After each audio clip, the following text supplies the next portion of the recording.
looks like it'll work.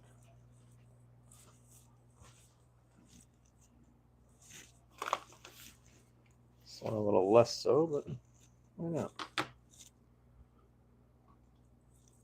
I mean, this should go on the counter.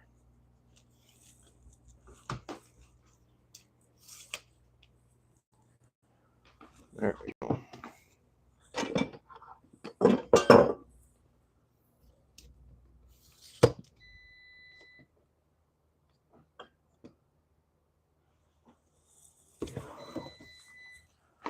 All right.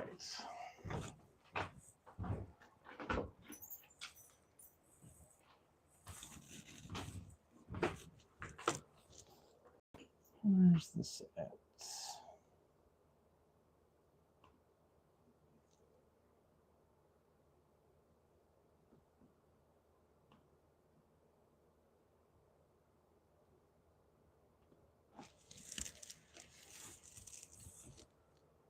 Over there. There it is. Yeah. And let's see about this one.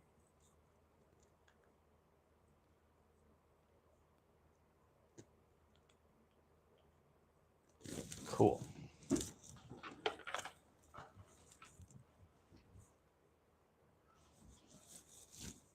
All right, welcome everybody.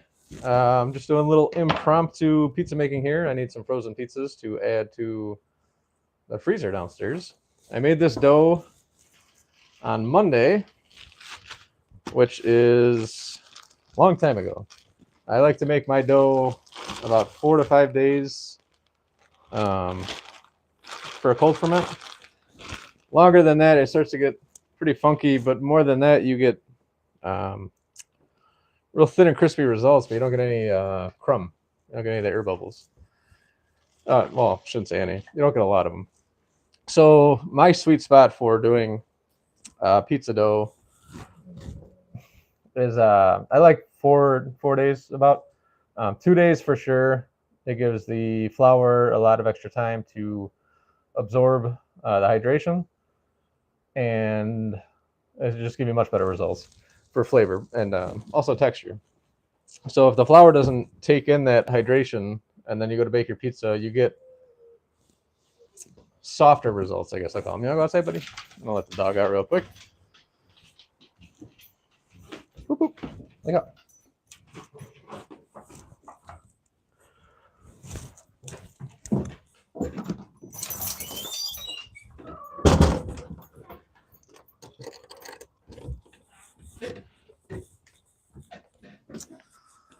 I put some links in below, and that is for this, the Chicago Pizza Cookbook, which is a book I self-published and released late last year, the year before, and it's what we're going to be working out of today, and a link for a French rolling pin.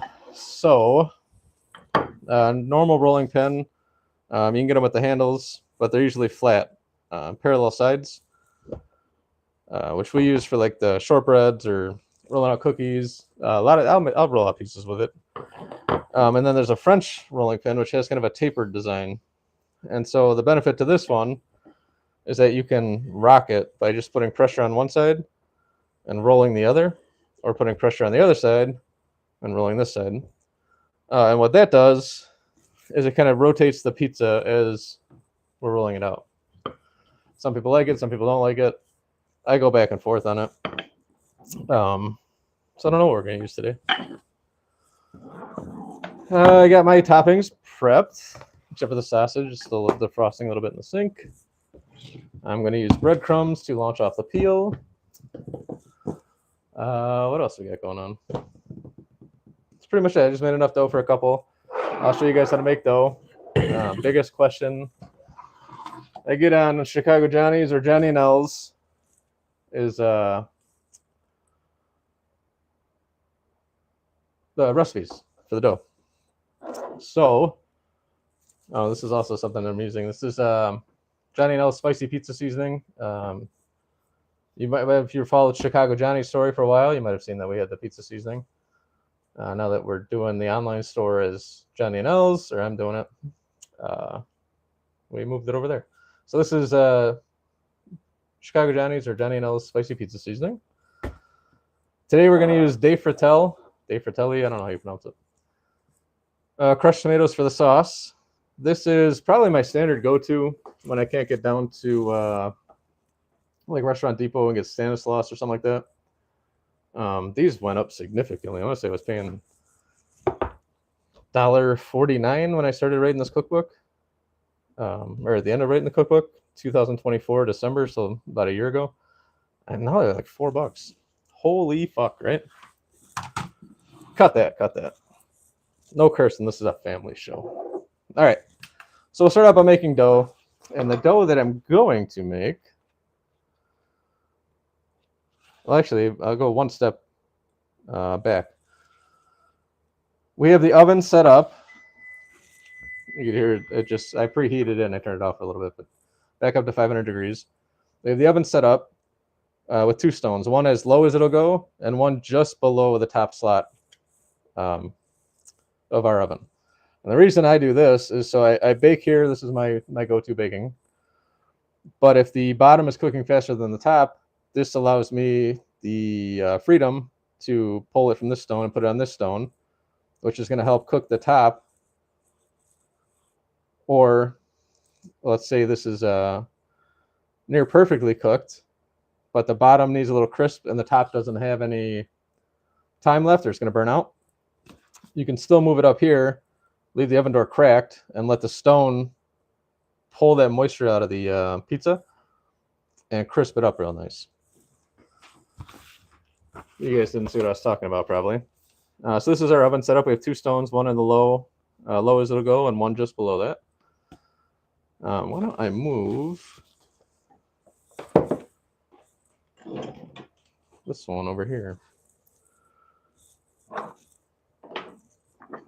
This might be a little better.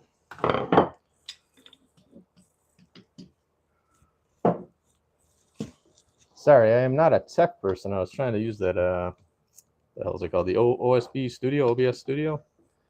I could not get that thing to work. I don't know. I updated it. Not a tech guy. We'll leave it at that. So now we're a little bit more, we're both on the same page here. So this is the book. The link's in below. The other link that's below is for the French style rolling pin, which is tapered, which we'll go over. And then this is available at johnnyandels.com, JohnnyAndelles.com. This is the spicy pizza seasoning. You could also get some gourmet baked goods there, cold cut seasoning, all kinds of stuff. So we're going to wait for some Q&A. If you guys have questions, you can go ahead and throw them out there. I don't anticipate too many people watching. It's football season. I think there's probably a game on. 6:30. Yeah, there's probably a game on. But today we're going to be making Uncle Pepper's Crispy Chicago Dough. So this is my standard go-to. This is a recipe that I developed wholly on my own. This is very familiar to what I grew up on. And that's what I wanted to do, was replicate something I was familiar with. And so I came up with this recipe. Took quite some time. Couple special things of note. For most Chicago dough, I shouldn't say that. Things are changing rapidly. I would say up until mid 2000s. It seems, I guess this is just my observations and talking to people and meeting all these pizza groups and stuff. Sarasota flour was the flour that most people used. It's got a little bit more gluten than all-purpose flour, but less than bread flour. So it gives you structure. It's softer than bread flour, but stronger than all-purpose flour. If you're not in the Midwest, it's the same brand, same flour, same picture, except it says Heckers up here. And I write about that in the book too. But this is available all across the U.S., but under either Sarasota name or Heckers. So we're going to start, and this is, I'll give you some background on all this stuff too. This is for a Chicago thin crust or deep dish. So what I discovered in my pizza making experience looking for Chicago dough is that the sequence in which you put the ingredients in is not really that important, because we're trying to cut the gluten into short strands. We're not getting big crumb, big air bubbles. like a chewy interior. We're not looking for any of that. We're going for real thin, and a crispy outside, and structure to hold up to the toppings. The only exception to that rule really is the yeast. If you're using active dry yeast, which is what I like, I don't like the fast dry stuff. This has to hit water to activate. It doesn't have all that other, the rapid rise stuff.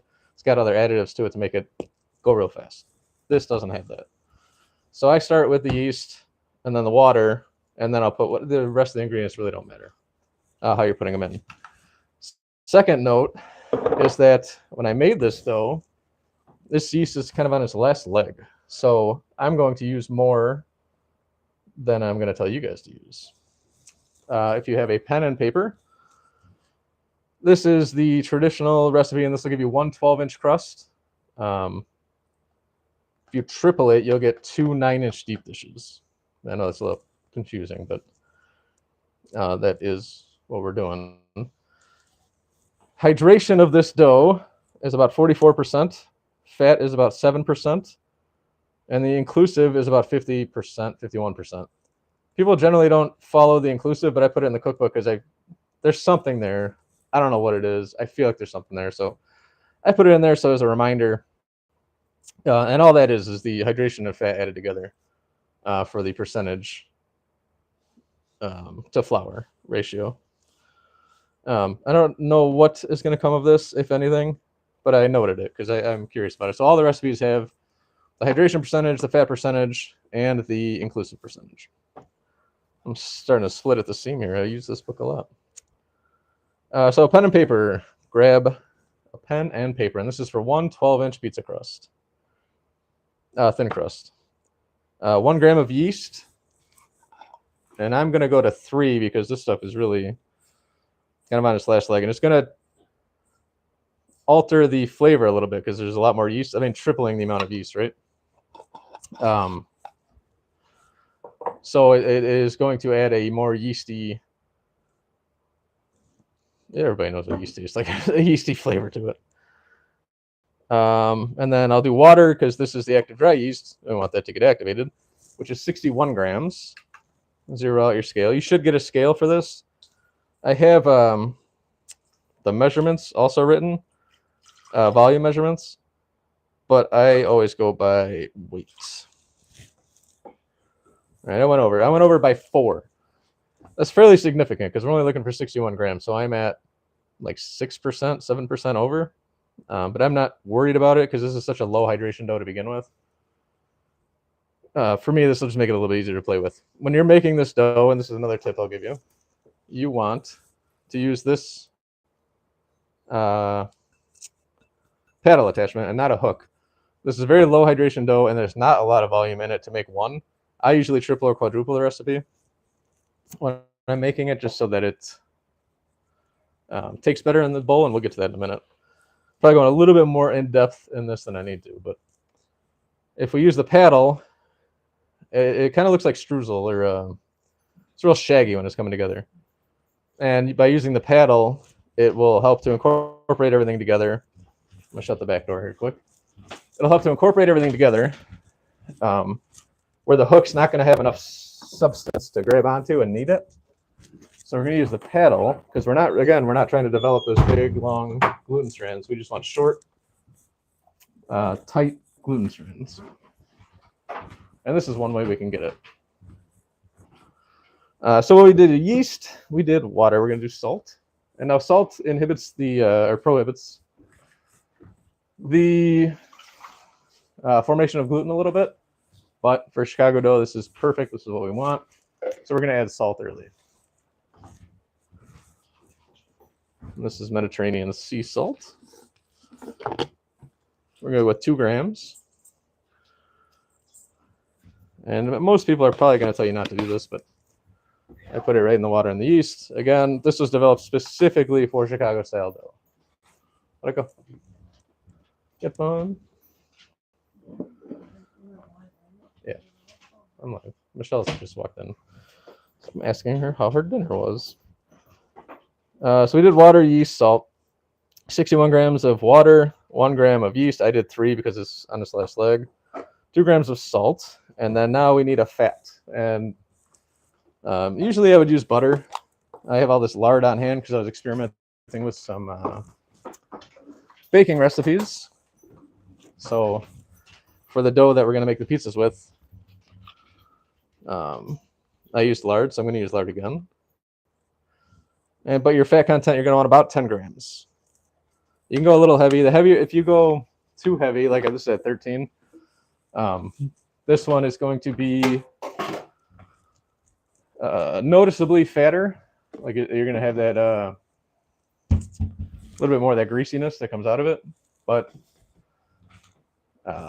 it's lard, so there's not a lot of flavor that's going to be imparted into this. Lard is fantastic for texture. You get a little bit of that flavor. It's very old school to me. I'm pretty confident growing up, most of the pizzas that I had was Sarasota flour and lard, because that was probably the standard mix, or corn oil for a lot of places. I love corn oil. Okay, so that was fat, 10 grams. And now we're going to do flour, 140 grams.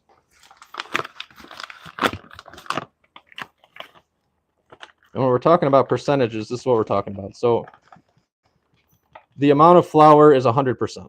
So 140 grams of flour is going to net what we call 100% hydration if you use the equal amount of water or liquid. So if we use 140 grams of flour and 140 grams of water or liquid, we're going to have 100% hydration. We use 70 grams of liquid and 140 of flour, we're going to have 50% hydration. And we come in a little under that. We're going to be at 61 grams of the water and 140 grams of flour, and we end up being about 44% for hydration. Put this flour away.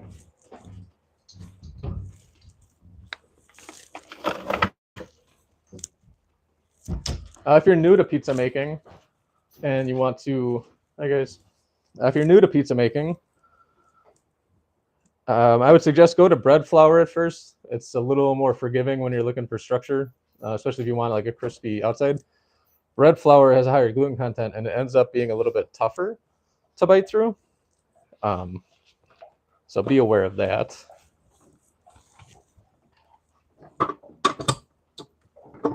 This KitchenAid mixer is probably 20-something years old.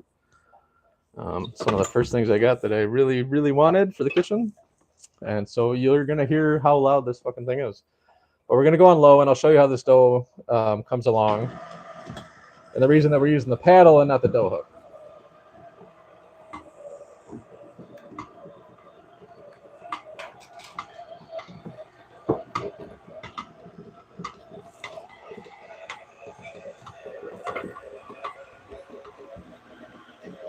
You can see how shaggy the dough is.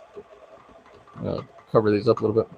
You can see how shaggy the dough is. It's not going to come together like a ball. It will eventually, but at first it's going to be a lot of this shaggy texture because it's such a low hydration. But again, I'm not worried about over kneading this because we're not really developing gluten in the sense that a lot of people are more familiar with it for bread baking or like wood fire pizza, Neapolitan. Even like East Coast styles, you generally want a different structure than we use here in the Chicago area.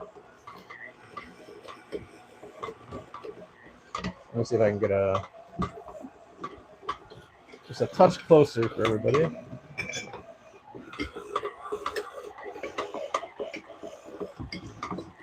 So you can see it's starting to come together now, and it's been what, a minute and a half probably. There's little bits on the bottom that it will take up eventually. So one of the tricks I go to in the book is instead of fighting with it and letting it go and go and go, trying to pull everything together, turn it off for a couple minutes, let it relax and rest, let a little bit of that moisture, the hydration kind of fan itself out, and then go back on low. And you're going to want to do this for about 2 to 3 minutes. If you're doing a bigger batch, it comes together much faster. You don't have to go as long. This being just one batch of dough, which I rarely do. All the mechanics on this KitchenAid have been so old You could hear the wobbling, and I put the bowl in straight, it gets knocked out usually. Because the hinge back here are replaced I don't know how many times, but making do with what I have. You don't need a KitchenAid mixer. I love them. You go on Marketplace. I think we just picked one up for $30 from somebody moving. So I have an extra one in the basement for when this goes out. Because I'm that kind of crazy. All right. So for this dough in particular, and most of these low hydration doughs and the Chicago doughs, it's going to look more like a head of cauliflower than it is a smooth dough ball. Once you get a little bit higher hydration, you're going to get a little more of that smoother elasticity. We don't get that for this recipe in particular. And I'm leery using the word Chicago style because it's got kind of a rough definition to it at this point, with so many places changing a little bit here, a little bit there. But generally it's very thin, crispy, holds up the toppings. It is drier. There's more fat in it. It's got more of a Play-Doh texture. I think that's mostly with the flour, right? This isn't going to have a whole lot of scent in it yet. Not too much smell to it because we use lard. If you use corn oil or you use butter, you'll get a little more flavor out of the fat. And add about 8%. Oops, sorry. At about 8% fat content, it's good to start playing with those fats. So nothing too flavorful. But corn oil is a good one to play with here. Butter, and see what you like. 8% is just about perfect for me for consistency, crispiness, and the Chicago thin crusts. But it's they go all the way up to. I got some recipes in here that are almost like 30%, 35% fat content. And at that point, if you're using all of a flavored oil, it can be overwhelming. So sometimes you cut it. If you guys have played around with fat types in your dough making process, let me know. I've done a ton. I've done jardinere oil, Italian beef gravy fat, duck fat. Somebody brought up chicken fat, which I did not do. I played around with chicken fat a lot, but I did not actually put it in the pizza dough. Beef tallow, bacon fat, ghee. I don't know. I gotta go through a whole bunch of them in the book. But again, at about 8%, you get a little bit of that flavor. It's not overwhelming, so you can play around with the fats here. This is a good recipe for your go-to. And I've always been the kind of person in the kitchen where I don't want you to, I mean, if I make something and you like it that way, leave it, perfect. I get bored with that. I need to manipulate it in some fashion. And so even this recipe I'll play with sometimes. You know, this is my go-to, but I'll play with it a lot. So this is our dough. You saw it came together pretty quick. It doesn't have a smooth surface because it's such low hydration. Sorry, I thought I'd get some, be able to see the YouTube comments on the TV, and I do not. I just see my video. So if anybody is on YouTube, I'm also live on Facebook at Johnny and L's Handmade Kitchen if you want to hop over there.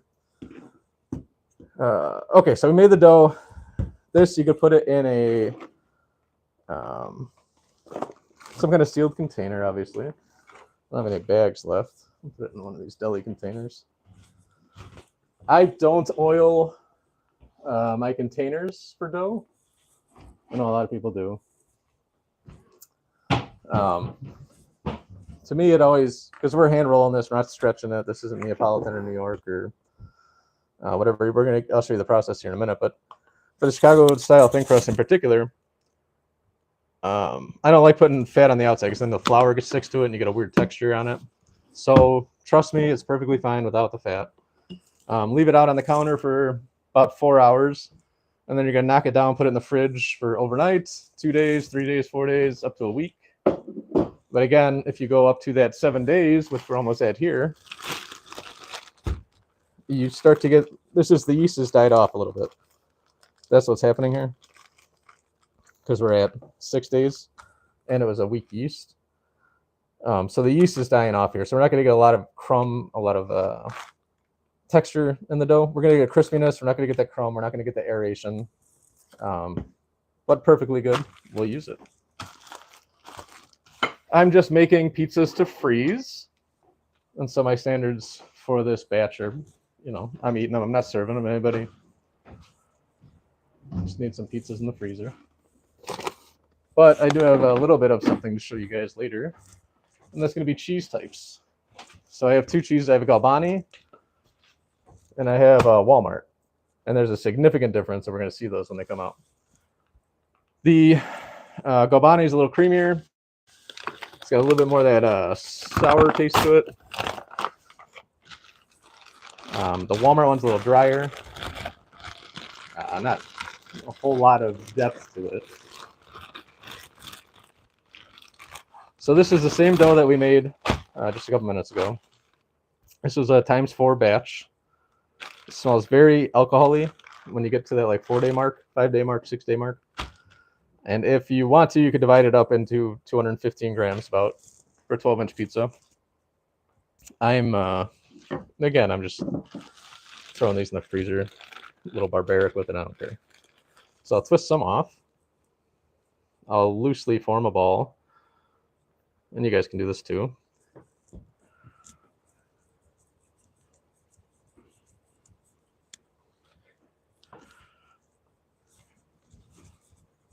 And so what you would want to do is, this is in the fridge. You pull it out a couple hours before you're going to make pizza. Let it sit for about an hour. Then you're going to form into these balls. Then you can bag them, wrap them, put them in a deli container with a lid on it, something like that, for a half hour while you're prepping everything, and then you're good to go. This has been sitting out for a while. Again, the yeast is pretty inactive. So I'm not worried. I got a lot of flavor out of this. I'm going to get a good texture out of it. I'm not too concerned with the other elements going into this. Lost my train of thought there. So, flour. You guys can see, yeah. Some people will throw it in a bowl of flour, usually when they're pressing up by hand, East Coast style, stuff like that. This is just the way I've done it, so this is the way I'm going to do it. Again, if you are considering making this, I highly suggest doing your own touches to it, right? So make it the way that I have it in there once or twice until you get a feel for it. And then start playing around with fat types, hydration types, fermentation times. You could even play around with the yeast types. I like this active dry yeast because I feel like it imparts less flavor as opposed to the instant dry yeast. We're going to want to get to about 12 inches, and this is about 220 grams of dough. And we're going center out as we roll. You can see it's having a tough time roll out. It's because there's not a lot of active yeast in here. And it's also, middle of winter, dry air, it's cold in here. That all affects it. But that's more on the snob aspect of stuff. But I always go center out, because if I start up here and I roll it, I've worked the entire surface of the pizza and I didn't stretch it in the way that I wanted to. If I start here and go out, I can manipulate a little bit more. See, it's kind of round, so I don't have to do this side, turn it. And I've only worked half the dough. When I come back, I'm not putting any pressure down. Right, it went out, no pressure. I'm about halfway now. I'll put pressure and come down. Middle out. Middle out compression, just like Silicon Valley.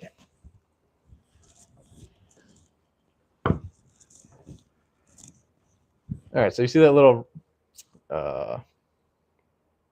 wrinkle happening over here? It's because it's getting uneven. So, show you this French rolling pin.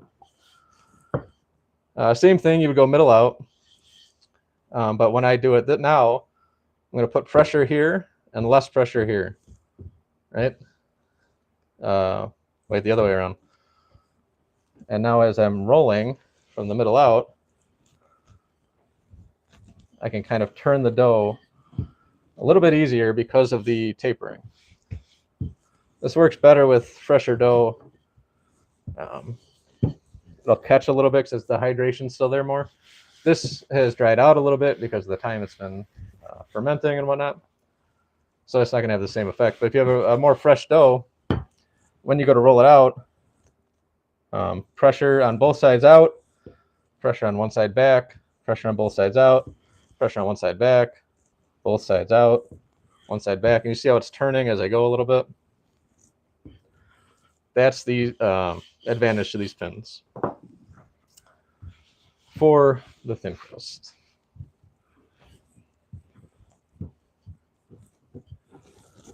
If you have any YouTube questions or Facebook questions, I will get to them here in a second.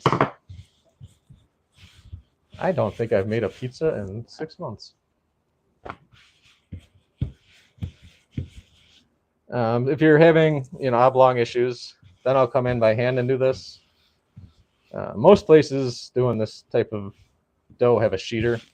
You run it through, it makes it like an oblong, you turn it, run it through again, you have your disc. You could trim it if it's too big. But at home,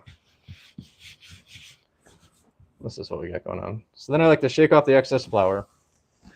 And the reason being is that anything you put into your oven, on your stone in particular, is going to have to burn off or get cleaned off. So if you can eliminate some flour now, great.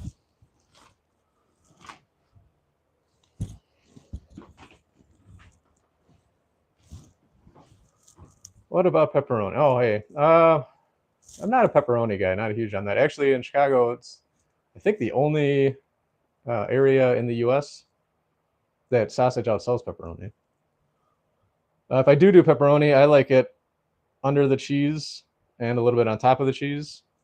The under the cheese helps to render some of that fat into the sauce. Where else we got here? Well, hello, everybody. Thank you for joining. All right, so this is, you can get a tape measure out. You can get a something to measure if you want to. I'm going off of instinct here because I've done this a bunch. I'm slightly bigger than I need to be, but you can trim it if you want. Actually, I'll just do this so you guys can see it. The process here. If you're working on a stone at home, you generally don't have a whole lot of room to play with. The stones are usually about 12.5, 13 inches or 14.5 inches. It doesn't give you a lot of leeway. I have a huge stone in there right now because I'm actually using granite countertop and a 14-inch stone making a 12-inch pizza, so this would be perfectly fine for me. But if you're making it at home, I suggest trimming it. And when you trim it, you see how this is such an angle here? And so I'm cutting just a little bit over the 12 inches because we're going to get a little bit of shrink. And if it's a fresher dough, this is a week old, right? So it's not going to be as significant. But if it's a fresher dough, it'll shrink in a lot more. We'll put that in the bag, and then I'll use it for another project later. We have our stone heated up at 500 degrees. I have one at the very bottom rack and one row below the top. And the reason being is that allows me the freedom to start on the bottom, the really hot stone, because this has been going for a while. So that's another good point. The first pizza you make in a very hot oven is going to cook much faster than the rest that you're doing. So try to do a little simpler on the toppings for the first one going in. Or don't let it overheat. It's hard with timing for here, but I can adapt very easily. This is a Docker. Mixed reviews on Dockers. Some people love them, some people hate them. I think it's necessary for the Chicago stuff. I've ruined enough pizzas that for the amount of effort to do that, and then, these things cost $4. Just get one. Again, we're using De Fratelli, I think it pronunciation, I don't know. Tomatoes. They're just crushed tomatoes. And this is my standard tomato if I have to get it from like Jewel or Walmart or whatever. If I'm out near Restaurant Depot, I'll grab Stanislaus 7-Eleven ground. It's probably my preferred generally. And I go through a bunch of stuff in the book about like where to put your money. Sauce matters, or tomatoes matter a lot more than most of the other ingredients. But not to the point where if I'm doing like a garbage pizza or something, I don't need the best, brightest, best acidic tomatoes. You know, those California ripened Stanislaus are really good because there's so much happening. For the more simple pizzas, the tomatoes should be really, really good quality, and then mimic kind of what you're going for. When you're making it at home, you have the ability to change things for each pizza. If you're doing this on a large scale, you're doing this in a restaurant, you cannot do that. You know. So this is spicy pizza seasoning, johnnyandels.com. This is just the tomatoes went down. We're going to season it. It's garlic, onion. I put crushed red pepper, basil, oregano. To your heart's content.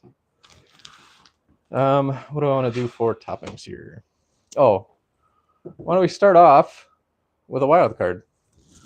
So I always put a sharp cheese on over the tomatoes, or we can call it sauce, pizza sauce, tomatoes, whatever. Romano, Pecorino Romano is a good one. Asiago, if you really want some funk to it. But I usually have Fontanella on hand because that's one of my favorite cheeses in general. And one day, I was making pizzas, and I had a little bit of Fontanella left, bacon and onion, I think. And I found out that bacon and Fontanella are a beautiful combination. The saltiness, the smokiness, there's sweetness in the Fontanella. For whatever reason, it just works so wonderfully. So we're going to do that today. I use a wood peel when I launch a pizza into the oven. And the reason being is as the dough is sitting, and it's not as much of an issue for this because it's so old, fresher doughs are releasing hydration still. And it's going to create like a vapor, water vapor in between the peel and the crust. And it'll stick because there's nowhere for that to go. A wood peel will absorb some of that water. And so it'll give you some more time to play with. So you have a loose dough there, or loose crust. And that's what we want. On these metal peels, as the crust is releasing some of that hydration, there's nowhere for it to go. So it's going to stick. So then you get like basically little water beads that you're not going to see them, but they're tiny. And then the crust can stick to this. So I use the metal peel to take it off. I usually use the wood peel to launch it on. And I do everything in basically, so it's not a whole lot of consistency. Toppings. I go through this all in the book too. What toppings on top of the cheese, what toppings under the cheese. Bacon, if you want it real crispy, go on top. You get those little pools of fat around the bacon. If you want it softer texture, put it underneath. I think I'm going to go underneath with all of them. It's a very dry dough because it's so old. It's a low moisture to begin with, low hydration, but it's a week old. So there's not a lot of hydration. I'm not worried about the moisture that's going to come off of the onions and the bacon and the jalapenos as much because it's so old.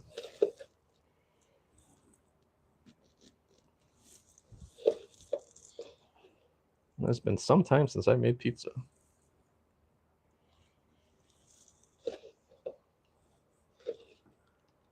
Over winter, we launched johnnyandels.com doing bakery stuff, gourmet bakery, and seasoning blends.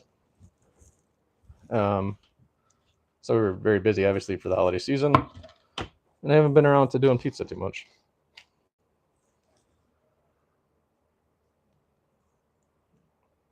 Overall, not the biggest fan of bacon on pizza.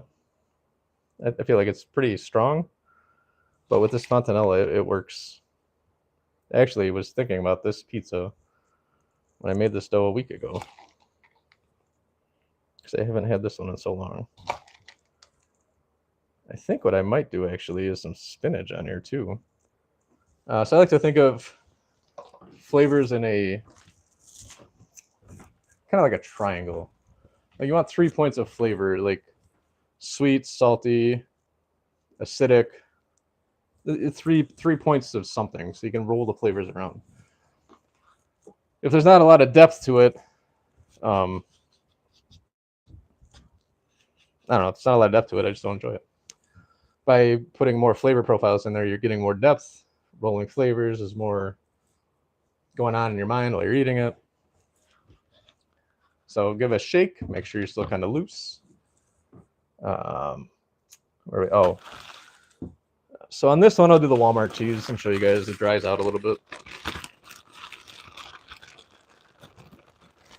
All of the mozzarella that we use is low moisture part skim. Sorry, not part skim. Whole milk, low moisture. That's my preference. Sometimes I'll mix it with provolone. Deli provolone, not like smoked provolone or sharp provolone or anything. It's deli provolone and whole milk, low moisture mozzarella.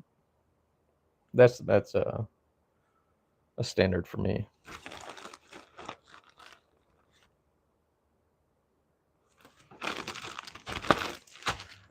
And then, make sure you're still loose. We're okay. I know I'm okay here. I'm just going to keep shaking it so that you guys have a better understanding of what you're going to be doing at home. You want to make sure you're always loose on the peel. That's what those breadcrumbs are for. So we put breadcrumbs on the peel, the dough on top of that, and it gives it a lot more time to play. Bacon, onion, jalapeno. I'm a spice freak.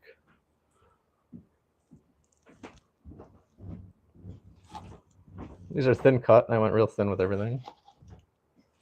If you don't have a mandolin, mandolins are wonderful for this. My wrists are kind of garbage, for whatever reason.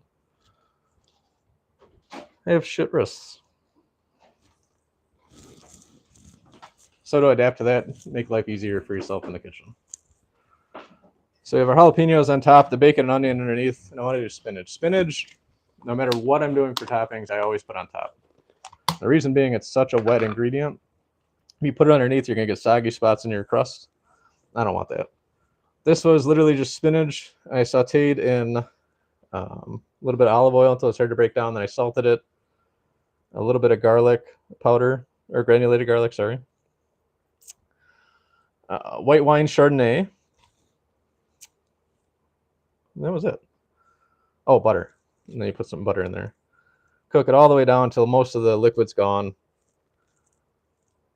And I think that really enhances the part of spinach that people love, which is more of that like dark earthy flavor, and it kind of hides a little bit of that like seaweed flavor that I think a lot of people don't appreciate. I'll rinse my hands off real quick.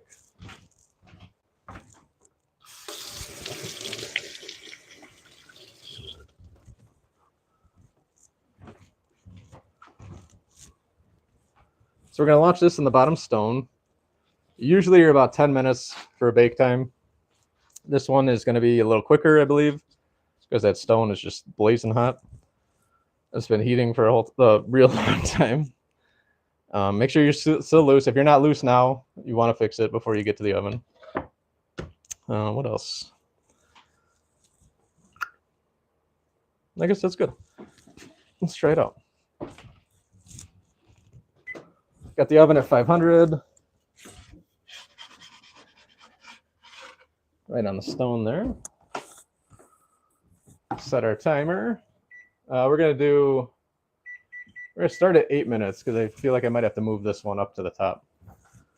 Like I was saying earlier, I don't know how long you've been with this live. This is the book I'm working out of. It's called the Chicago Pizza Cookbook. It's in the links. We made Uncle Pepper's Crispy Chicago Dough, which is page 30.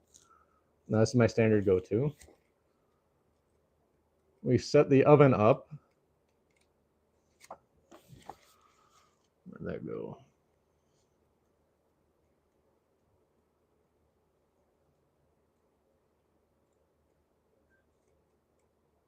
Oh, there it is. So I have the oven setups for deep dish and for thin crust. We're doing thin crust. So I have a stone all the way on the bottom rack, which on this particular model is only about maybe an inch off the bottom. And then I have a stone one rack lower than the top rack. And what that allows me to do is I'm going to start baking here. This stone's incredibly hot. It's going to start crisping the bottom, pulling the moisture off of there, the hydration. You're going to get that oven spring if your yeast is really active. This isn't going to have too much of that oven spring. It'll have some, but not like a crazy amount. And then the heat obviously is rising, right? It's rising past the stone towards the top of the oven. So the bottom's going to cook faster, and all ovens are very different. So you're probably going to have to adapt some way in your oven too. So if the bottom's cooking too fast, I can move it up here, and then the top will cook faster because that heat rolls around the top of the oven there. So I'll cook the toppings a little bit.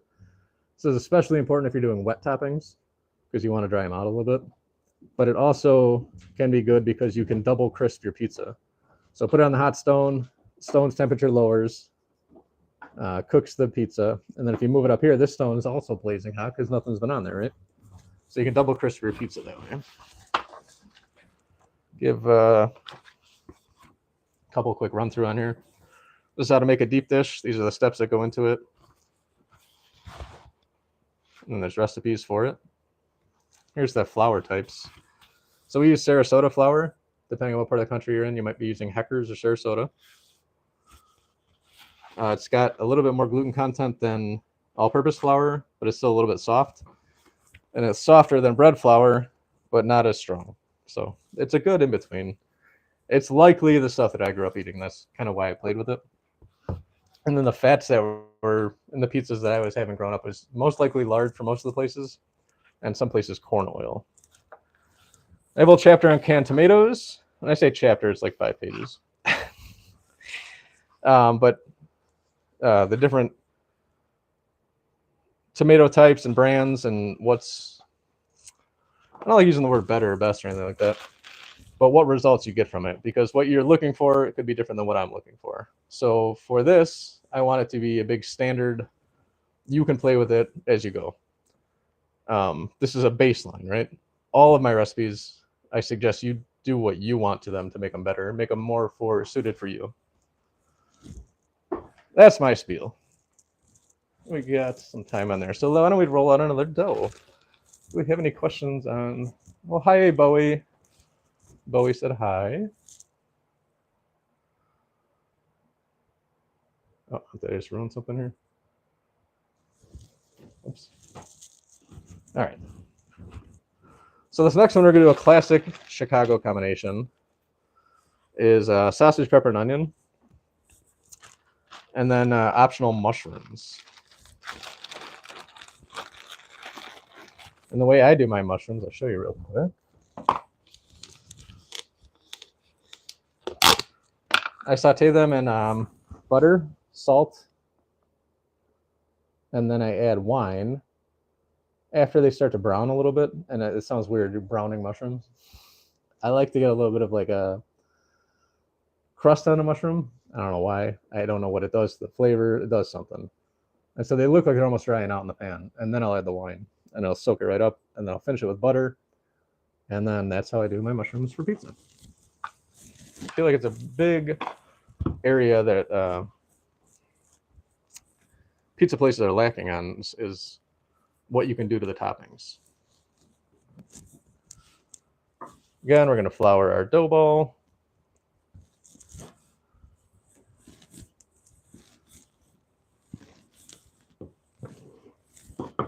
We're going to try and go center out. And when I'm in the middle pushing out, I'm putting pressure. When I come back, I'm not putting pressure. Now I'm in the middle, coming back to me, put pressure, no pressure. Pressure, no pressure. And then just keep rotating it as you go. Or you can use the French style rolling pin, which is tapered, and push out. And now I'm putting pressure here, but not here. So essentially what I'm doing is I'm rolling that half instead of center out, right? That's more like left, right? So I'm rolling the right half now, left half now. Right half, left half. Right, left. And you see how the pizza crust is rotating on its own. And so this is the benefit of the French rolling pin and pizza or pie crust. Well, pie crust, you're probably not going to get this. It's not going to move as easily. But that was one of the benefits. You don't have to keep rotating the crust. This rotates it for you. One of the downfalls is that you are likely to roll it more times than if you used a flat pin, which, depending on the texture that you're going for or the end results, can make a difference. The more you work a dough, the tougher it can get.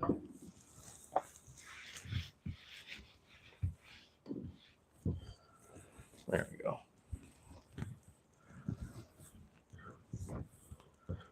And with the French rolling pin, you get a lot more of that curl, so you got to pay more attention to it. Maybe you do a little bit by hand. But again, every time I'm doing this, I'm tightening the gluten. It's not relaxed. So you want to pay attention to that.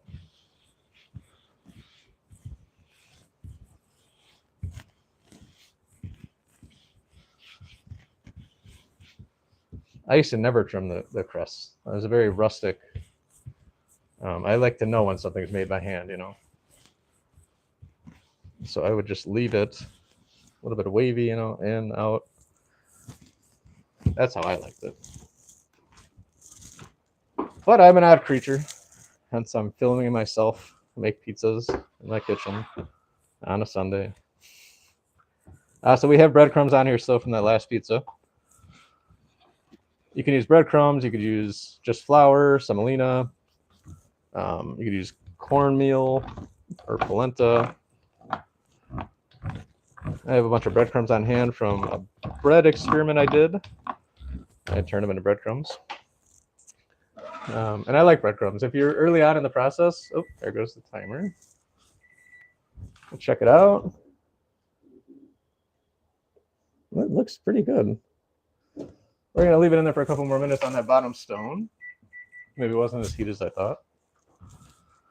So now we're at 10 minutes bake time for that pizza. What was I saying? Oh, breadcrumbs. To me, breadcrumbs give you the longest time to work with your pizza. And by that, I mean it's not going to stick as fast as if you just use flour, possibly even cornmeal. But what are the benefits of it? The breadcrumbs is basically pizza dough, right? So it's not going to alter the flavor that much. They burn off, so it'll give a little bit of texture, but not like a ton. But you don't have that sponginess you get at cornmeal, right? Cornmeal pushes back when you try to eat it. Cornmeal also doesn't give you the amount of time to keep loose on your peel, but it imparts good flavor. Cornmeal tastes good. People like sweet corn, right? Like, so you got to pay attention to those things when you're picking what you do. I generally, if I have a cornmeal crust, I'll do cornmeal underneath. If I have a flour-based crust, I'll use flour or breadcrumbs. And if I have a semolina crust or like a wheat crust, I'll use semolina. There is a recipe in that cookbook for a whole wheat semolina crust that is insane. That's one of my earlier renditions. Wheat flour's got a nuttiness, an earthiness to it. It's not utilized by too many pizza makers. I get it. I mean, can be off-putting. The texture's a lot harder to come together. You gotta take a bath.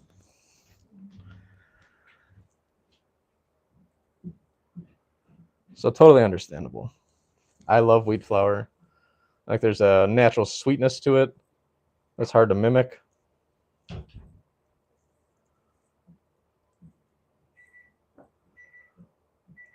So if you are adventurous or you like wheat flour, the semolina whole wheat recipe in the Chicago Pizza Cookbook, which should be linked in there, is phenomenal. Keep going to grab an oven mitt. It's been so long since I made pizzas. Let's see where we're at here. All right, so I'm actually going to rotate this one. I'll show you. Again, I'm using the metal peel to pull the pizza off, and I use a wood peel to launch it on. That's just the easiest combination I found. So we're starting to brown on the edges, but the top looks like it could do some more time, probably because of the wet spinach, right? So these are things to keep in mind. I have this second stone up on the top of the oven. So I'm going to throw it on there, and it's going to help dry out the top a little bit, brown the cheese a little bit more. At this point, if you want to rotate, you can rotate. It's getting a pretty even cook, so I don't think I have to rotate it. Every oven is different. I mean, sometimes even week to week, you know, especially when you get those commercial ovens. Those can be so weird. All right, so we're going to go 90 seconds on that one. And now we're going to use Romano. Romano is typically, oh, sorry. First, we're going to do pizza seasoning. So this is Johnny Nell's spicy pizza seasoning. Some of you may know me from Chicago Johnny's. Also had pizza seasoning, but we shut down that online storefront. And now we do Johnny Nell's. So pizza seasoning, Romano. Romano is probably my, I'm not going to say preferred, but like go-to. Pecorino Romano, especially when it's not, the fuck is it, like $18 a pound right now? This is just Belgioioso, which is perfectly fine. So that's another thing I go through in the book, where to put your money. There's so much happening in this pizza. I'm going to have sausage, pepper, onion, this homemade sausage. There's a lot of flavor going on in there. So the cheese doesn't have to be the highest quality. The sharp cheese. So this is just Belgioioso Romano, which is perfectly standard, like I call it like a table cheese, right? Forgot where my train of thought was going. Long week. All right, make sure we're still loose. And then this is the part that's going to freak you guys out. So I'm going to wait for this pizza to come out, which is now. All right. So now we have a nice, beautiful browning on the exposed cheese. We have browning on the crust. It is crisp. I could feel that. We got a little bit of curl from when it cooked unevenly is my theory on that. And it could have been too close to one side of the oven and not close to the other side. Even with the docking, you'll see here, got a little bubble. I like those little bubbles. Big bulbous bubbles can be off-putting for people. We'll cut this one here in a minute. Right now, we'll just let it air out. Okay, so we're doing classic Chicago pizza toppings for this pizza, which is Italian sausage, bell pepper, and onion is probably was when I was growing up. I don't know what's going on now, like I said. Things change over the years. When I was growing up, sausage, pepper, onion was the standard. It was everywhere you went. Somebody had a combination like that. Every party you went to, that was like the standard pizza. But here in the Chicago area, we put Italian sausage under the cheese. And the reason being is it's in the oven for like 10 minutes. So it has enough time for that sausage to cook. I like it under the cheese because then the fat renders into the sauce. If it's on top of the cheese, you kind of get like fat on fat on fat. Under the cheese, it kind of dilutes a little bit. So I like to put it under the cheese. Some people do put it on top of the cheese out here, but I'm not a big fan of that. Let's see what we got here.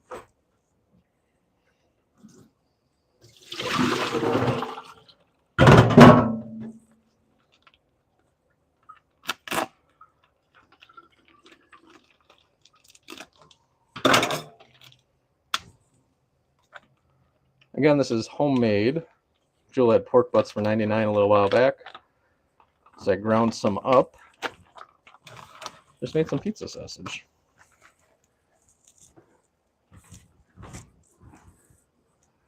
So I thought it out.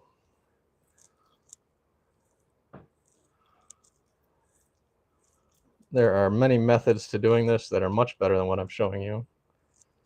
I don't have the hand and finger dexterity of a normal human being. So I learned to live with what's happening. And I'll normally get the like squeeze it and pinch it and one after the other. I can't do that. For whatever reason, I cannot do that. I failed I didn't fail. I did poorly at every knife skills test in class. I was in culinary school. It was just a mess. I like a good amount of Italian. I grew up making Italian sausage with our family, so sausage was part of life. This isn't standard Italian. This is I seasoned it with like some garlic and onion. What else did I do? There's parsley in here. Some people will white wine in their sausage if they want to like it. They call it like a sweet sausage. I don't like wine in the sausage. I think it alters the texture too much. But it's a stupid snob thing, probably, right? So we worked with raw pork. Obviously, you want to wash your hands. So we're going to do Italian sausage under the cheese. We're going to do bell pepper. I like that on top of the cheese so it could dry out a little bit. And onion, which can go under or on top. This being a drier crust, I can put the onion on top and not have to worry about it. But that oven's pretty hot, and I don't want to dry out the onion. You're going to find the preferences that you like as you go. Again, I'm just not even implying. I'm directly telling you, just make this recipe once, get a feel for it, and then make it your own. You want to play with the flour types, the fat types, more fat because you're using like a flavored fat, and you really want to taste like corn oil or something, or less fat because you want it a little bit like spongier. It's up to you. So we did sausage, we did onion, we still have to do bell pepper. We're gonna do cheese. So that first pizza I showed you was that Walmart cheese, which is a little drier. This pizza, we're gonna use Galvani. And this time around, I'm using all mozzarella. However, normally, I wouldn't say preferred or anything like that, but normally I would use a mozzarella provolone mix. And the provolone is the deli provolone. It's not the sharp provolone you get like in the Half Moons. This is slicing provolone that I'm talking about. And I like that because it has, this is a whole milk, low moisture mozzarella. So it's got a lot of that flavor, a little bit of that like tanginess.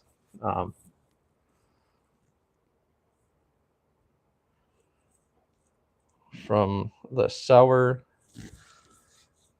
from the whole milk. But it's got a lot of whole and gooiness, right? Which is nothing wrong with that if that's what you're going for. I like it to have a little resistance, so normally I'll mix in provolone. I didn't do that. I'm using what I have here today. I'll do some bell pepper. I did all the toppings. Well, not all. I did the bell pepper, the onion, jalapeno. I thought there was more. Tomato. I did all those through the mandolin. They let you go real thin. It keeps the pressure off the wrists, which, you know, if you've seen me cook anything, I'll talk about my garbage wrists. Just make do with what you got. You got one life. Do it to it. This being a classic Chicago pizza, these mushrooms are usually optional for people. Some people like the mushrooms on there. Some people don't. I know mushrooms are a very divisive topping. I like mushrooms, especially the way I make them with the butter and the wine. There's a recipe for that in the book, and the technique. These are portobello. White mushrooms to me are just kind of like iceberg lettuce. What are you doing? I put a little bit of thyme on these mushrooms, which normally for these I don't do, but again, I don't like to do the same thing too many times. I like to learn every time I do something. So now I'll put thyme in there, which thyme and mushrooms go together beautifully. Thyme and pizza can go together beautifully. However, this is such a familiar topping combination for me. That sausage, pepper, onion. That thyme might throw it off. So all I'm doing with this is just seeing the effect that thyme has for me on familiarity. And then I'll make a note of it and I'll put it somewhere, and then 3 or 4 years it'll mean something to me. What else we got? Make sure we're loose. I want you to see how thick this is, right? This, the crust is probably like 4 Post-it notes, 4 pieces of paper thick. It's docked. We sauced it. We put sausage, mozzarella, sausage and onion, then mozzarella, then bell pepper, then these mushrooms. Mushrooms are wet, so they always go on top. And I'm going to try to dry out the top a little bit. So I'm going to cook this on top, probably pretty early on. So we'll start it on the bottom, about 5 minutes, and then I'll look at it and see if I want to move it up or not. But I wanted to show you the thickness, because when we come back in about 10 minutes, you'll see how thin it gets when everything melts and kind of folds in. Also notice that instead of everything going to the edge, it's kind of like a mound. And the reason being is that cheese is going to melt and spread a little bit, and it's going to pull some of these toppings with it and stuff. So you don't want to go all the way to the edge or you risk runoff. The more you make pizza, the better you'll get at doing that and controlling it. All right. Get this one in. Again, we're going to go on the bottom, 500 degrees. Got a stone in there already. Oh, yeah. We'll check in 5 minutes. Cooking is all about adapting.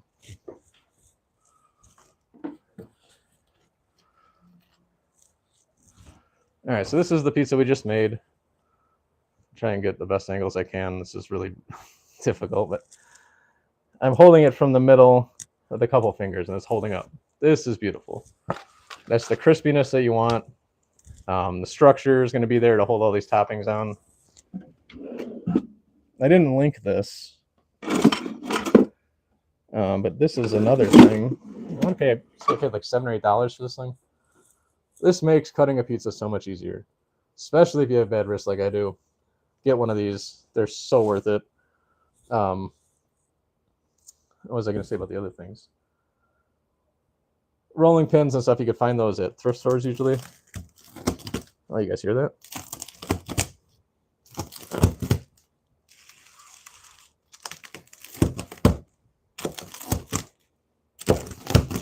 Yeah.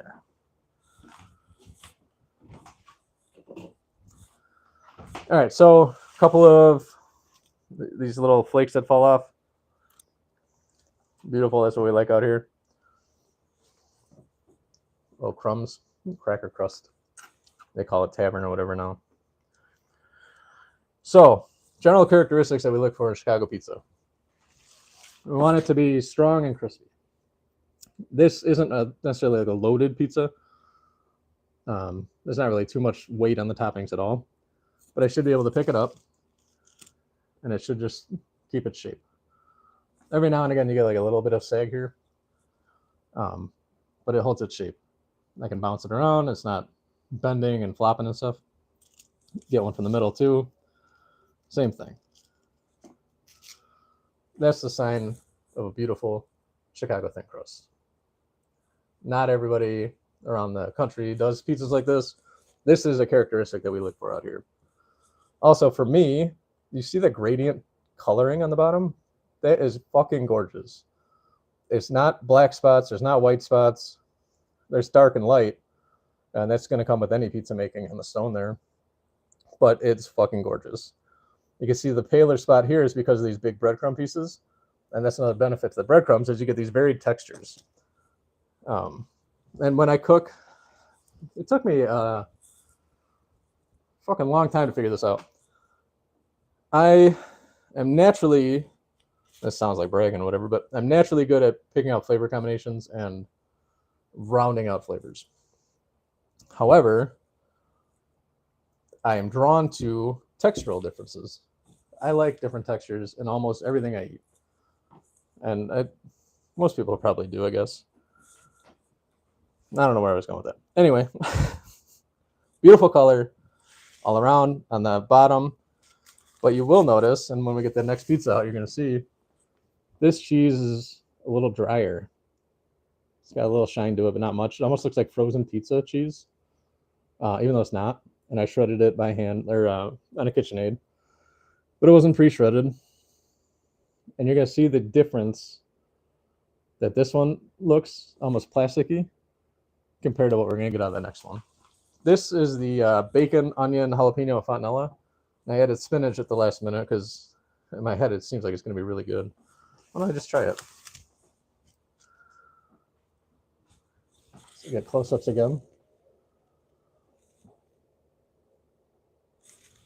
Beautiful texture, gorgeous color. Because this sounds so weird. Bacon and fontanella go together like vanilla and ice cream and like root beer. It is insane. Insane, the flavor combination there. And I don't know what it is. I think it's the sweetness, the natural sweetness, and the cheese does really good with like that funk of bacon, like that little aged kind of funk.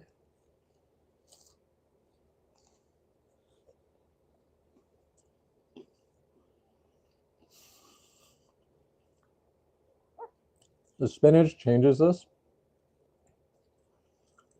Not for better or for worse. It is a totally different pizza with spinach. I did not expect that. I expected a difference. This is ridiculous. If I do another pop-up, this is going to be a flavor combination for sure. That's insane. It's just fucking nuts. Bacon and fontanella. Fontanella was on sale at Jewel last week. I don't know if it is now. All right, so we've been 5 minutes on the pizza that's in the oven. It's actually doing all right down there. I'm going to leave it on the bottom for another couple minutes. So to me, cooking is about adapting, right? Timing, adapting, playing with stuff. That's what it's about. Pepperoni, I don't like pepperoni. All right. So cooking is about adapting, right? And so I always envied these guys on TV or women on TV like cooking, Food Network, and still love Tyler Florence is one of my favorite guys that I watch. There's just something so peaceful to the techniques and the flavors that he's doing for whatever reason. I grew up watching like Emeril Lagasse, Paul Prudhomme, Justin Wilson. So I thought Cajun food was just like everybody learned to cook Cajun food, and that was the basics of stuff, and it kind of is because of the French influence, stuff like that. But I always thought that was the base formation of food across the U.S. for whatever reason, probably just because the internet wasn't around. I couldn't look anything up. You had to make some assumptions. So I learned a lot of the cooking techniques for Cajun, layering flavors, toasting seasonings, adding seasonings in the beginning, middle, and end because you get different results the longer they're on the heat. All that stuff. Sorry, dry. I need some drink here. Some tea.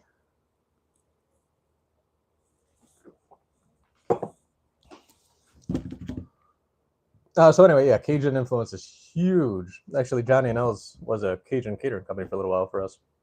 We were doing jambalaya, etouffee, gumbo, red beans and rice, dirty rice. It's like a jambalaya hash for St. Patrick's Day that ended up being a huge hit. Voodoo chicken sandwiches, nachos, you name it. I love Cajun food. I am a Cajun freak. But I also love Chicago food. For a long time, I tried to combine the two, and they just don't seem to mesh well. It's odd because they use a lot of the same ingredients, but very different cooking techniques. But there's a lot of celery, bell pepper, onion in Chicago food and Cajun food. A lot of the meats in Cajun food, like the aged meats and the Italian influence in the Chicago food. So there's a lot of similarities there. Very different in the techniques in which you make this stuff, though. 5, 6, 7, 7.5 minutes. All right, so now I'll show you what's up. So now we can see the crust itself, and remember this is a very thin crust, is starting to cook a little faster than we probably want it. The top is still, then look at the cheese difference here, right? This is very more gooey and melty than the Walmart stuff. We want browning on the top. We want it to dry out a little bit. So we're going to put this on the top stone now. Probably another 3 minutes. And then we'll come back to that. All right, while that's on, we'll do our last pizza. Let me see if anybody's got any suggestions. Probably not. No, all right. So this last one's going to be a vegetarian pizza. Now, this is one of my favorite combinations for a pizza in general, but most definitely when it comes to vegetarian pizzas. So we're going to make a pizza out of that. These are the scraps off the first pizza, and this is the dough that's left. I'm going to wrap the scraps, form a ball, and they'll come together. I want to make this tonight, so I'm going to put it back in the bag, close it so it doesn't dry out. And now it's cold in here, and I just worked the gluten in this, right, when I formed the ball. So I'm going to put this near the oven, and that warmth is going to help everything just relax. So it's about 6 inches to the side of the oven, and that'll help it to relax. And then when I'm done with this one, I could actually use that dough tonight instead of having to wait and use it tomorrow. This dough, there's a little bit more on here than the other two, so I might go a little bigger as far as like wide, or I might trim it. Again, this is the French rolling pin, so pressure, more pressure on the right, more pressure on the left, right, left.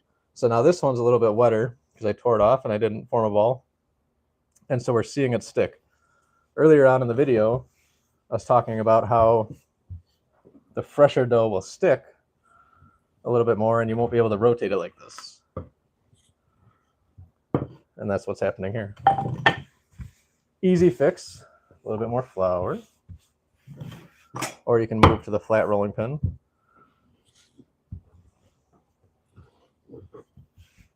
And just manipulate it by hand.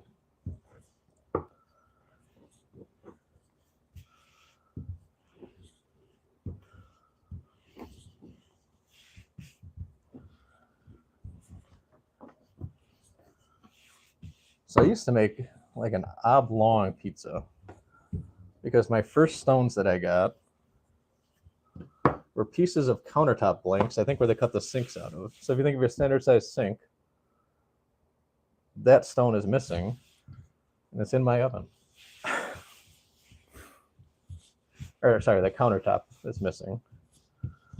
So you see these rough edges because the dough dried out a little bit while it's sitting over there?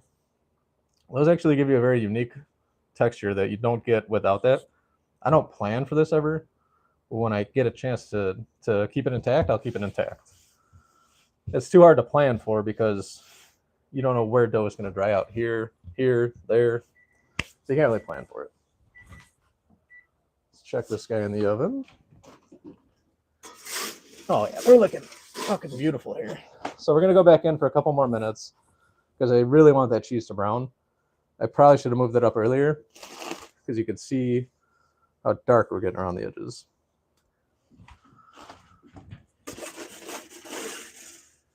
And you remember earlier I said you can leave the oven door cracked if you don't want the, if you want to double crisp it. It lets some of the heat out so the toppings aren't cooking.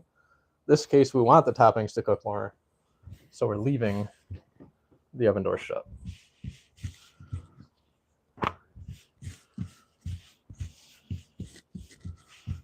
So this dough is a lot easier to play with because of its being so old. The yeast is dying off, if not like, you know, at those last legs. So it's not snapping back, it's not active, it's not fighting you on anything. It's very loose, it's very relaxed, very flavorful. This is almost going to taste like you put like Asiago or something in the crust, you know, because it's got that age to it, that funk. Knock the shit out of it.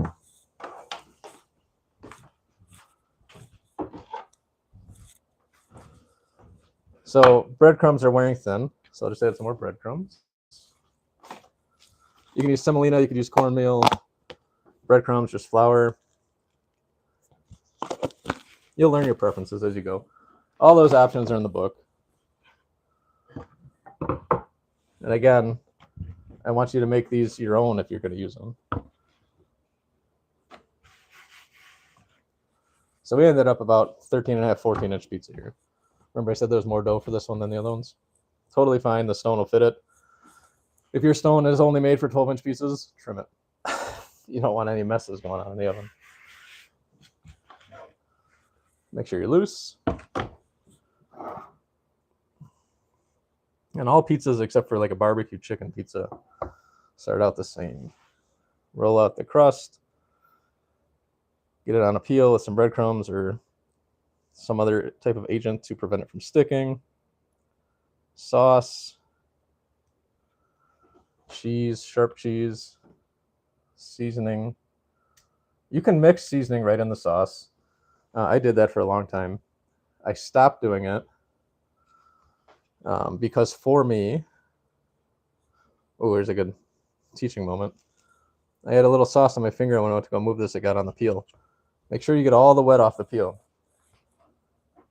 If you can't, rub some flour in there. You don't want your pizza sticking. Where was I? Oh, the seasoning. So if you put the seasoning in the sauce or the crushed tomatoes or whatever you're doing, it takes away a little bit from the brightness and the acidity of canned tomatoes, which some people don't like. I love it. So I don't want it to go away. So I'll do the crushed tomatoes and then season on top of it. And the reason being is that it then, if you think about this like building a cake, I guess, your tongue touches the crust first, and you want a little bit of that funk from the aging. You want a little bit of that salt from inside the dough. And you want a little bit of that like white flour flavor. Then you want crushed tomatoes have that acidity to them. They're bright, they're fresh, they're not really processed too much. And you want that to come through. If I mix the seasonings in there, I don't get that separation of flavor. And so you get crust, bright acidity from the tomatoes, and then some Italian flavorings, herbaceous, garlic and onion, stuff like that. Then we do a sharp cheese with the Romano again.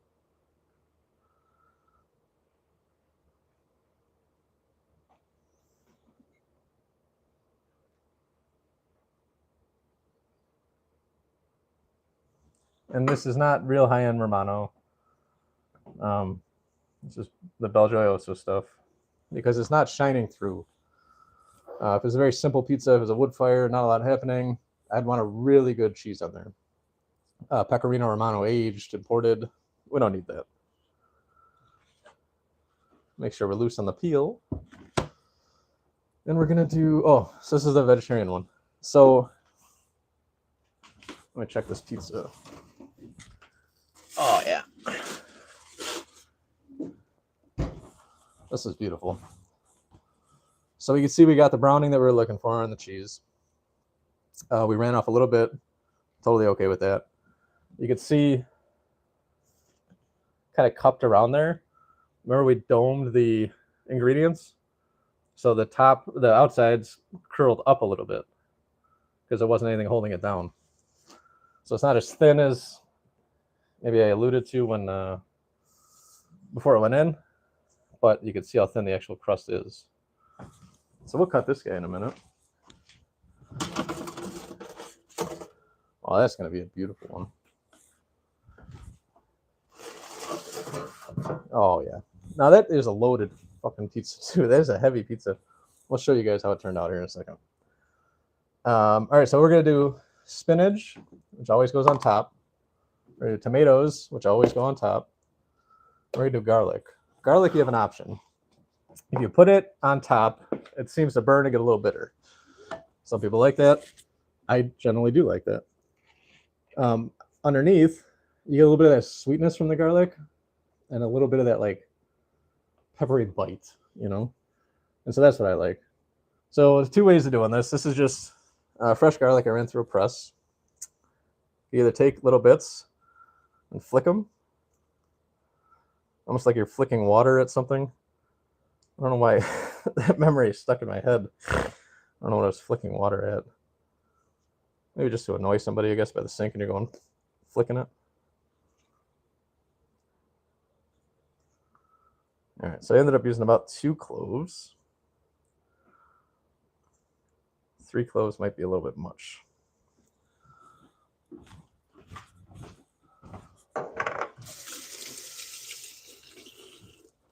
So I put the garlic under the cheese this time because I do want a little bit more of that sweetness and peppery bite out of it.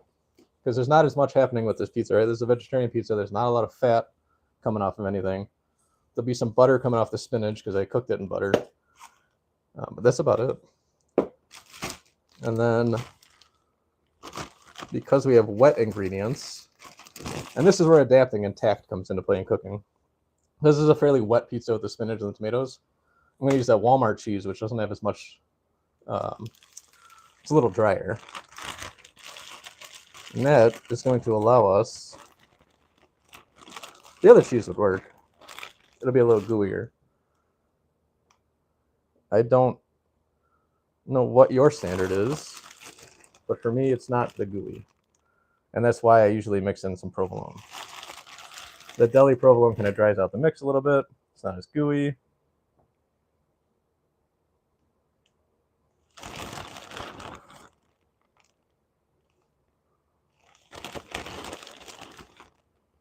Yeah.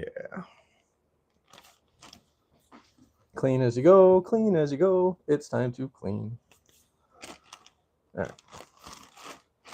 And then once I go off camera, I'll do a garbage pizza with what I got left here. So now we're putting 2 ingredients on top, and they're both wet. So I like to put the tomatoes first, because even if they don't get to dry out fully, this might be a little too much. If you're, depending on what level you're at too, less is more in the beginning. Do less toppings, do less amounts, until you really get a feel for what the limits are. Keep it light. It's easier to put too many toppings on and ruin a pizza than it is to go, oh, I wish it had more of this, but it's really good. All right, that was the tomatoes. Now we'll do the spinach. And the reason I did the spinach second is because the spinach can dry out and it's not going to get changed too much about it, you know. The tomatoes, if they dry out, they get leathery. And so for me, the spinach is going to throw some of this water off as it's cooking, a little bit of that butter. It's going to help steam and keep hydrated those tomatoes. Because as much as we want to dry out the toppings, we don't want dry tomatoes.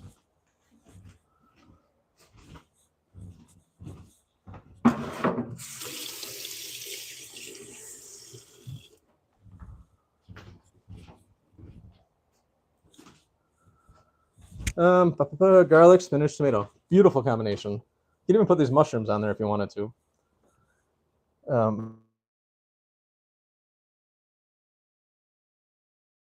Don't tell anybody this shit, all right? Tomatoes will absorb a lot of this funk from the cheese. So you can do another layer of Romano on the spinach and the tomatoes. And it will really pull through some of that sharp cheese flavor, more than most other toppings. You could do that with any pizza, I guess, but with these tomatoes and the spinach, it really makes a difference. Clean off any extra on your peel, because anything that's on the peel is going to go in the oven. Anything in the oven either has to burn off or get cleaned. So make it easier for yourself. And the last step before going in the oven is always shake your peel. Make sure you're loose. If you're stuck, you got to fix it before you get to the oven. We'll go right on the bottom. And now we really want to keep it at 10 minutes probably, maybe even longer. What happened is I'm shooting live, so I don't want too much downtime, obviously. But we cooled off the stone a little bit when we cooked that last pizza, right? And so we might have to play around with where we're putting it and stuff.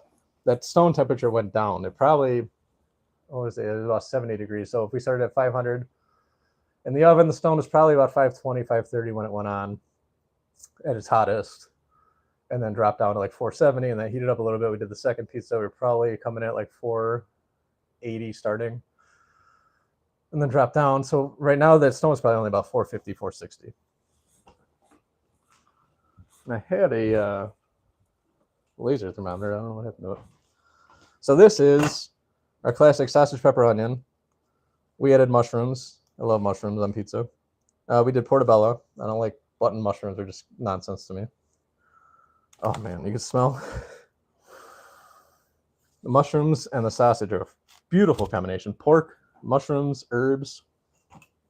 And this is the homemade sausage. So there's a lot of herbs happening in there. Oh.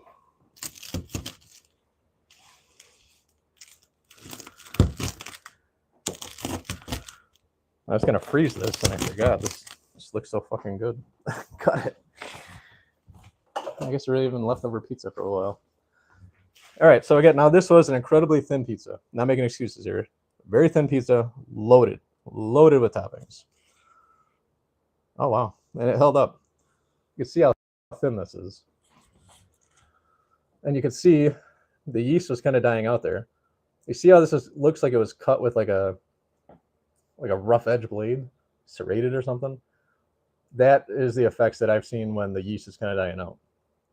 You're not getting a lot of that crumb. You're not getting a lot of that structure. It's kind of like, ugh.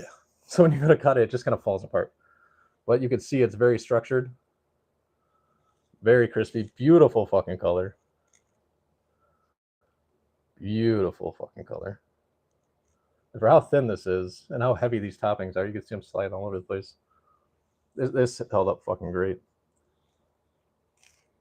Hot. Mm-hmm.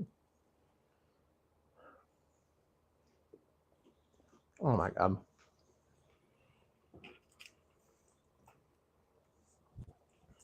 So one thing to keep in mind, you learn this as you go. The longer your dough is cold fermenting, the sharper the flavor you're going to get. By what I mean by that is something you could associate with like almost like a bacterial sharpness, like a feta, Romano, like an aged cheese, right? If you go too long, even the flavor you get in the crust kind of goes away too. Then you get something that's off-putting, like bitter alcohol. This is in a sweet spot. So sweet spot to me is 4 or 5 days. This is like 6.5. It's still close enough to that realm where we got some activity out of the yeast. If it was a little past that and you touch it and it just stays indented, the raw dough, get rid of it. You don't want to be fucking around with that. Oh my god. This one is so fucking good. So the time works perfectly because of the sausage. So I would time my mushrooms. It's a nice little added pop of like a herbaceous flavor, you know? Oh yeah.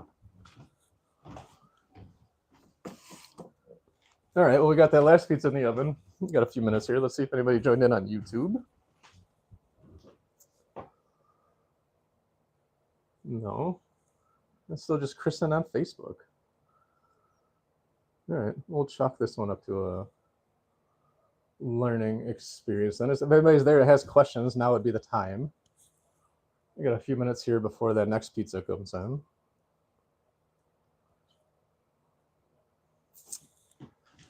Again, we're working out of the Chicago Pizza Cookbook. It's in the links. Only special ingredient really that I have is this Johnny and L's spicy pizza seasoning.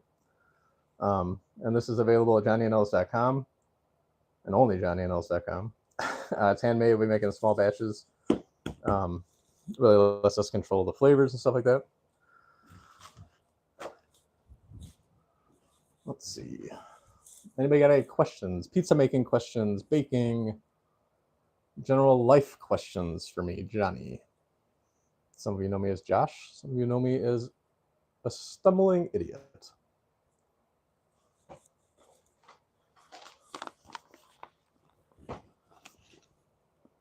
All right, hang out back here for questions for a couple more. And then I gotta go check that pizza. What time is it? 8 o'clock. Holy crap, this has been going on forever, huh?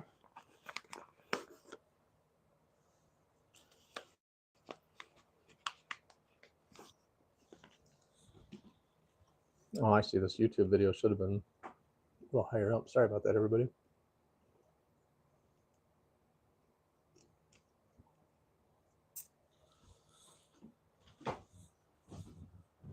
All right. Well, we have the other one coming out of the oven. I'll thumb through the book real quick. Book's got stuff like going through the steps on how to make a thin crust and a deep dish, why to use a wood peel or metal peel, the process in which you're making thin crust. Lots of pictures. When I was doing this book, I was doing 30 to 60 pizzas a week. It was insane. This is something to note today because this is important to you today. This is an oven setup for deep dish, which we're not going to talk about, and a thin crust oven setup. So the oven, you can't see it because I'm working off a phone today and not the cameras. There's a stone on the rack as low as it goes. There's another stone slightly below the top of the oven. So it's about 2.5 inches probably in this oven. So it's not on the top rack, but it's the one right below it. By having the two stones in there, I could bake on one. And if the top isn't cooking as fast as I want it to, I can move that pizza up to the top where that heat is circulating around, reflecting off the top of the oven. And that helps to dry out some of the toppings like spinach, onion, pepper, stuff like that, the wet stuff, tomatoes. So this one that's in there now, we're going to have to move it up probably. Yeah, the vegetarian one. Because it's a very wet topping pizza. So oven setups matter. A second stone is nice to have. If you have one stone and you're like, I'm not going to buy another one, ask for a birthday or something like that, get a second stone. They're nice. They're real nice to have. I'm going to check this pizza.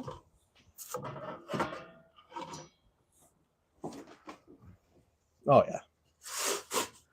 So I'm moving it up to the top, but I'm going to show you quick. Remember I mentioned the rough edges? And I love, this is something that, like, if I could mimic this on every pizza, I would do it. You just can't. Like, it's very inconsistent. It's because the dough was exposed to the air. When I rolled it out, it gets these little dry spots that ended up on this pizza coming around the edges. These are a wonderful texture. So I'm looking forward to that. The cheese is starting to brown, but also the crust looks like it's almost done, right? We only have 3-4 minutes on this crust probably. So I'm going to move it to the top of the oven. We're going to try and dry out the spinach a little bit more and brown that cheese a little bit more.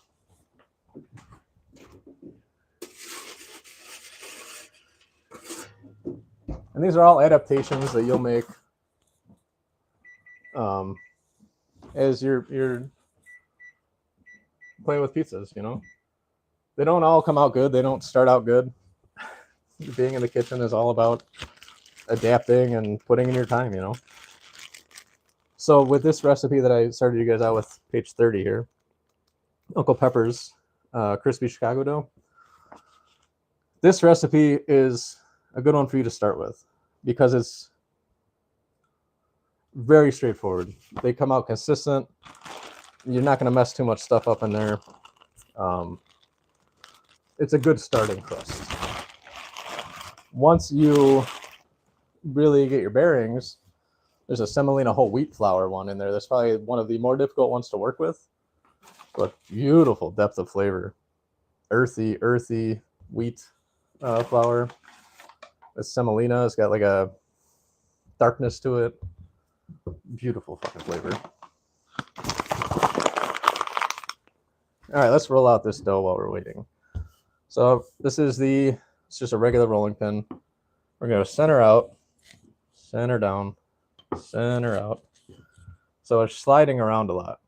So there's too much flour. We're going to rotate the crust as we go. And you can go 2 times that way and then 2 times this way. you're going to want to keep going in different directions. Oh, one of my phones just died. Sorry about that, everybody. You're going to keep going in different directions until you get around the texture you want, or the size.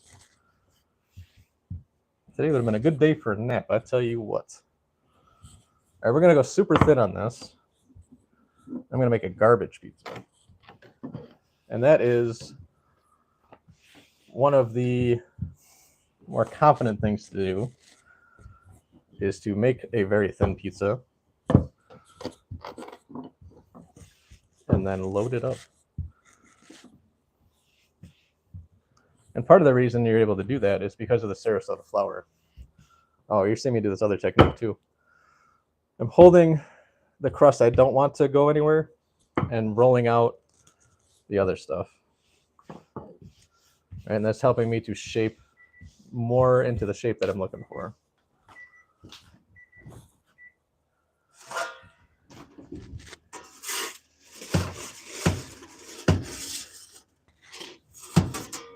I'm just rotating it one more minute and that thing is coming out and you are gonna shit your pants.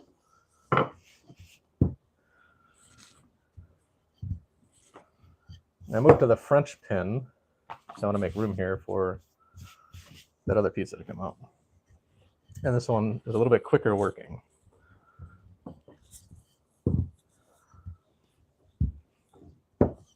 I'll show you how thin this is. You see my hand through that? It's like a quarter, so it's less than a nickel. Not always a good thing, you know. In this case, that's what I want, though. Very more difficult to work with it when it's this thin. But the results are gorgeous.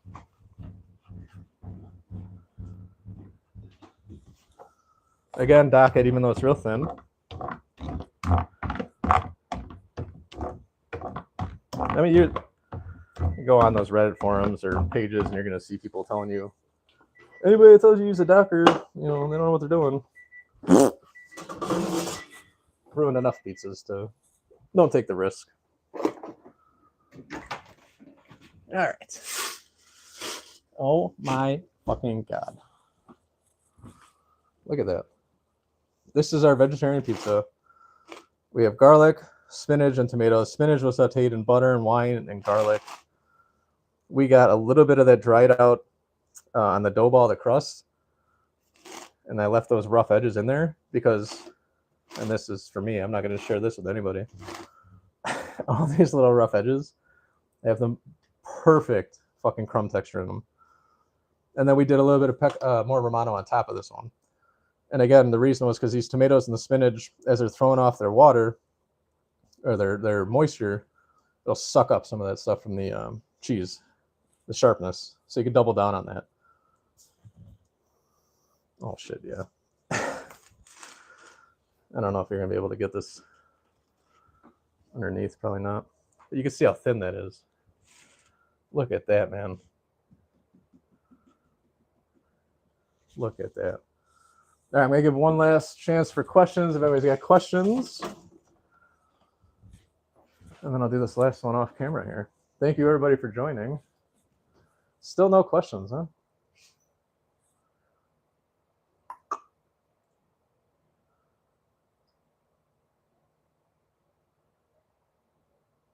All right, well, thank you everybody. This went way long. Sorry about that. It's almost 2 hours here. I appreciate it. Check out the Chicago Pizza Cookbook on Amazon. It's in that link. Get some spicy pizza seasoning from johnnyandels.com. And we'll be back for more at some other time.